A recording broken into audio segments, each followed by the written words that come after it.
Before the sold-out stadiums, before the Grammy Awards, there was just a teenage girl with a notebook full of dreams. This is the untold story of Taylor Swift, a journey of passion, pain, and power. Before the glitz and Grammys, Taylor Swift was just a small-town girl with a big dream. Born on December 13, 1989, in Reading, Pennsylvania, her childhood was spent on a Christmas tree farm. Even as a child, Taylor saw the world differently, through stories, songs, and feelings. She began writing poems before she even turned 10. Everything changed when she heard Shania Twain. Country music became her obsession. By age 9, she was performing in local talent shows. Wearing cowboy boots and chasing the stage. At 11, she traveled to Nashville, knocking on record label doors with her homemade demo CD. She was told she was too young, too early, not ready. But Taylor wasn't afraid of no. She went back home and started writing her own songs. She picked up a guitar and taught herself to play. Blistered fingers, no complaints. Her lyrics weren't just rhymes, they were pages from her heart. She turned teenage heartbreak into melodies and middle school struggles into verses. With every rejection, her fire grew stronger. Her parents believed in her dream, so much that they moved to Nashville to give her a chance. At 13, she signed a development deal with RCA Records, but it wouldn't last. She walked away from it because they wanted her to wait, and Taylor wanted to speak now. Soon after, she was discovered by Scott Borchetta, who signed her to Big Machine Records. At just 14, Taylor became the youngest songwriter signed by Sony/ATV. What started as a dream in a little girl's bedroom was now becoming real. And this was only the beginning of Taylor Swift's fearless journey. In 2006, the world finally heard her voice, not in a demo, but on the radio. Taylor Swift released her first single, Tim McGraw, at just 16 years old. It wasn't just a song. It was a letter to a boy, a memory, a feeling wrapped in melody. The song quickly climbed the charts, and people asked, "Who is this young girl?"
focused on her love life, but she turned pain into platinum. All Too Well became one of her most iconic songs, long, personal, and deeply poetic. By the end of the Red Era, it was clear Taylor Swift was no longer just a country artist.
And Kanye West phone call scandal, and the internet turned on her.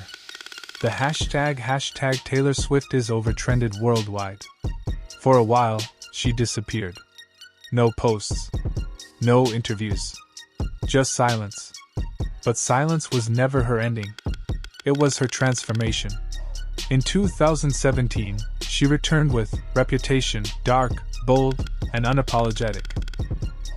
Look What You Made Me Do wasn't a comeback, it was a warning. She embraced the snake, a symbol of hate turned into a badge of power. The old Taylor was dead, but a stronger one was born. Despite the controversy, Reputation sold over 1 million copies in 1 week. She didn't just survive the hate, she turned it into fuel. And once again, Taylor Swift rewrote the rules, this time, on her own terms.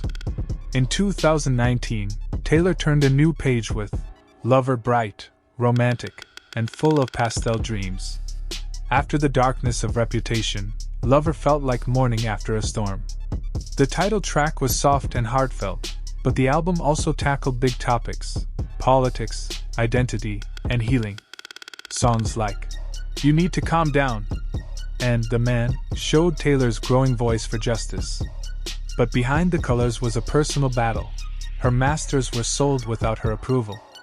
A war with Scooter Braun and Big Machine Records began. She was fighting for her life's work. And so, Taylor did what no artist had done before. She began re-recording her old albums. Taylor's version wasn't just nostalgia. It was revenge, power, and ownership. Then 2020 came, a global pandemic, isolation, silence. But while the world paused, Taylor wrote. And wrote. And wrote. In July 2020, she released Folklore, a complete artistic shift. Gone were the glitter and lights, in came indie sounds, soft piano, and rich storytelling. Folklore wasn't about Taylor's life, it was about characters, memories, fiction, and feeling. Cardigan, Exile. The Last Great American Dynasty. All lyrical masterpieces. Just months later, she dropped Evermore, its sister album, more poetic, more mysterious. In the quietest time of the world, Taylor created her deepest work. Folklore won Album of the Year, her third, a historic achievement. It proved she didn't need radio hits or headlines to be powerful. Just a pen, a piano, and her mind. Taylor Swift had become more than a pop star. She was now a true storyteller. In 2023, Taylor Swift launched something bigger than a tour. She launched a cultural phenomenon. The Eras Tour wasn't just a concert. It was a journey through every chapter of her life. Each performance had its own world: Fearless Glitter, Red Heartbreak, Reputation Fire, Folklore Forests.